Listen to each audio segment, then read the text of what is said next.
tapat, matatag at maaasahan balitang tama at totoo lamang dito sa Pilipinas Network. Magandang araw sa ating mga kababayan sa Pilipinas at sa buong mundo. Huwag kalimutang pusuan ang video, sumubaybay at pindutin ang patingaw upang lagi kayong updated sa balita. Simulan na natin. Isang malaking dagok sa kapayapaan sa gitnang silangan ang bumulaga sa buong mundo ngayong araw. Kinumpirma ng Switzerland na kinansela ang nakatakdasa ng pag-uusap sa pagitan ng Estados Unidos at Iran na naglalayong wakasan ng digmaan. Ito ay matapos kanselahin ni US Vice President J.D. Vance ang kanyang biyahe patungong Geneva na lalong nagpalabo sa tsansa na magkaroon ng pangmatagalang tigil putukan sa rehiyon. Ayon sa pahayag ng White House kagabi, hindi naging madali o madaling hulaan ang logistika ng mga negosasyong ito. Nakaabang na sana ang delegasyon ng Estados Unidos sa pamumuno ni Vice Presidente Vance upang lumipad patungong Switzerland sa sandaling maaprubahan ang mga huling detalye. Gayunpaman, formal nang inihayag ng Ministring Panlabas ng Switzerland na hindi natuloy ang pulong sa bulubunduking resort ng Bergenstock. Sa panig naman ng Iran, wala pang opisyal na tugon hinggil sa pagkansela ng usapan. Bago ang anunsyong ito mula sa Amerika, nagpahayag ang Tehran na handa na silang simulan ang mga teknikal na talakayan kasunod ng kasunduan noong Miyerkules. Ngunit iginiit ng ahensyang balita na Tasnim na nais muna ng mga negosyador ng Iran na makakita ng mga konkretong senyales na ipatutupad ng Estados Unidos ang pansamantalang kasunduan bago sila lumipad. Ang naudlot na pag-uusap ay kasunod sana ng 14 na puntos na kasunduan na nilagdaan noong Miyerkules na nagpapalawig sa marupok na tigil putukan ng hindi bababa sa 60 araw pa. Bagamat may ganitong kasunduan, ang biglaang pagkaantala ng direktang diplomasya ay nagpapakita lamang kung gaano kahirap at kapeligro ang kasalukuyang sitwasyon sa pagitan ng dalawang makapangyarihang bansa na may magkaibang interes. Isa sa mga naging punto ng hindi pagkakaunawaan ay ang panukalang seremonya ng pagpirma na imungkahi ng mga opisyal ng Estados Unidos na magsagawa ng isang formal at marangyang seremonya sa Switzerland para sa kasunduang US-Iran.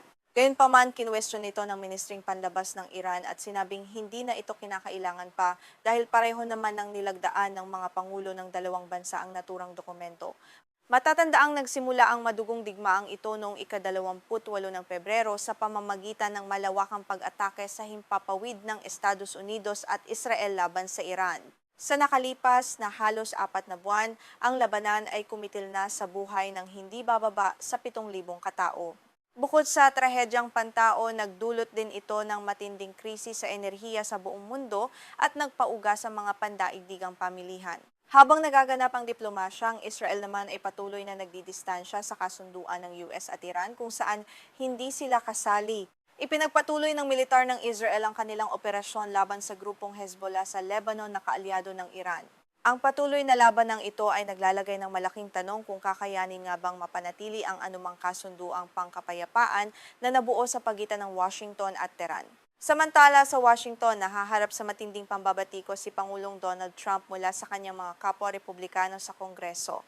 Kinuwestiyon ng kanyang mga kaalyado kung masyadong maraming pribilehiyo ang ibinigay ng administrasyon sa Iran para lamang matapos ang digmaan. Ang labanang ito ay naging lubhang hindi tanyag sa mga Amerikanong botante, lalo na sa papalapit na midterm elections ngayong Nobyembre. Ang kasalukuyang kasunduan ay lubhang magkaiba sa naunang pangako ni Trump na tatapusin lamang ang digmaan sa pamamagitan ng walang pasubaling pagsuko o unconditional surrender ng Iran. Sa halip na pagsuko, ang nilagdaang memorandum ay nagbibigay sa Iran ng malaking kaluwagan mula sa mga parusang pang-ekonomiya, pagbabalik ng bilyong-bilyong dolyar na pondo, at mabilis na pagpapahintulot sa kanilang pagluluwas ng langis. Dahil diso, hayagang inihayag ng pinunong espiritual ng Iran na si Ayatollah Mojtaba Khamenei na nilagdaan lamang ni Trump ang kasunduan dahil sa kawalan ng pag-asa o desperasyon. Nagbabala rin si Khamenei na ang mga susunod na pag-uusap ukol sa programang nuklear ng Iran ay hindi magiging madali. Aniya kung magiging masyadong mapilit o abusado ang panig ng Amerika sa kanilang mga hiling, hinding-hindi ito tatanggapin ng Iran. Sa ilalim ng kasunduan, binibigyan ng 60 araw ang mga negosyador upang magkasundo sa estado ng programang nuklear ng Iran. Kasama rin sa mga napagkasunduan ang pagtatatag ng isang reconstruction fund na nagkakahalaga ng 300 bilyong dolyar para sa muling pagtatayo ng Iran, bukod pa sa iba pang mga pinansyal na insentibo na ibibigay ng komunidad ng daigdig upang mapanatili ang kapayapaan sa rehiyon. Sa kabila ng mga insentibong ito, binigyang diin ni Vice Presidente J.D. Vance na patuloy na hihilingin ng Washington ang paglilimita sa mga long-range missile o malalayong misil ng Iran.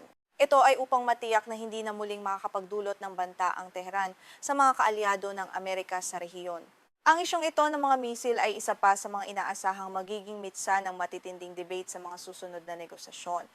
Lumulutang din ang napakalaking gastusin ng Amerika sa digmaang ito. Ayon sa ulat ng Wall Street Journal, ipinabatid ng kagawaran ng depensa ng US sa mga mambabatas na kailangan nila ng karagdagang 80 bilyong dolyar upang pondohan ang mga gastusing militar at iba pang bayarin. Ang ganitong kalaking halaga ay lalong nagpapataas sa galit ng publikong Amerikano na nagtatanong kung sulit nga ba ang digmaang ito. Kung babalikan ang simula ng giyera 4 na buwan na ang nakalipas, idineklara ni Trump na ang layunin ng Amerika at Israel ay tuluyang sirain ang kakayahang nukleyar ng Iran. Nais din niyang wakasan ang kakayahan ng Tehran na atakihin ang mga kapitbahay nito, pigilan ang suporta sa mga militanteng grupo laban sa Israel, at bigyang daan ang mga mamamayang Iranyano na pabagsakin ang kanilang teokratikong pamahalaan. Gayunpaman, walang kahit isa sa mga pangunahing layuning ito ang natupad nang lagdaan ni Trump ang kasunduan. Sa bagong dokumento, muling inulit lamang ng Iran ang kanilang matagal ng paninindigan na hindi sila gagawa ng sandatang nuklear. Sumang-ayon din sila sa on-site downblending ng kanilang enriched uranium at sa mga inspeksyon ng IAEA, ngunit tinanggihan ang hiling ni Trump na ilabas ang material sa bansa. Ayon sa mga kritiko, mas malakas ang posisyon ng Iran ngayon kumpara sa nakaraan. Matagumpay nilang hinarap ang pag-atake ng isang superpower na ipakita ang kontrol sa Strait of Hormuz at nakakuha pa ng mga kaluwagan sa parusang pinansyal. Sinisikap ngayon ng mga opisyal ng US na makabuo ng mas matatag na kasunduan kaysa sa orihinal na kasunduan noong 2015 na pinunit ni Trump sa kanyang unang termino. Samantala, inanunsyo ng Iran na patuloy nilang kokontrolin ang Strait of Hormuz sa pakikipagtulungan sa Oman, ang kapitbahay nito sa kritikal na daan ng tubig. Plano rin nilang maningil ng mga bagong service fee sa mga dadaanang barko na hindi umiiral bago ang digmaan. Bagamat hindi muna ito ipatutupad sa loob ng 60 araw ng negosasyon, nagpapakita ito ng kontrol ng Iran sa isa sa pinakamahalagang daanan ng langis. Dahil sa balitang muling bubuksan ng Strait of Hormuz, bahagyang bumaba ang presyo ng langis sa pandaigdigang merkado ngayong Biyernes. Nagsimula ng bumiyahe ang mga tanker ng langis sa daanang ito na nagdadala ng halos ikalimang bahagi ng supply ng krudo at liquefied natural gas sa buong mundo bago ang digmaan. Ang pagbaba ng presyo ay nagdulot ng kaunting ginhawa sa mga bansang umaasa sa imported na langis, ngunit sa Lebanon patuloy ang trahedya kung saan mahigit 1 milyong katao na ang lumikas. Sa mga pinakahuling serye ng pag-atake ng Israel ngayong Biyernes, hindi bababa sa 15 katao ang napaulat na nasawi. Ang patuloy na pag-atake ng Israel sa kabila ng kasunduan ay nagpapakita ng lumalaking lamat sa pagitan ng Washington at Tel Aviv, habang hayagang binabatikos ni Trump ang mga operasyon ng Israel. Sa kabuuan, ang pagkansela sa usapang pangkapayapaan sa Switzerland ay nagpapakita lamang na napakarami pang balakid bago makamit ang tunay na kapayapaan.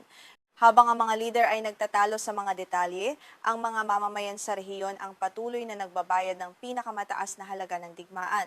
Manatiling nakatutok para sa mga susunod pang kaganapan dito lamang sa inyong pinagkakatiwalaang balitaan.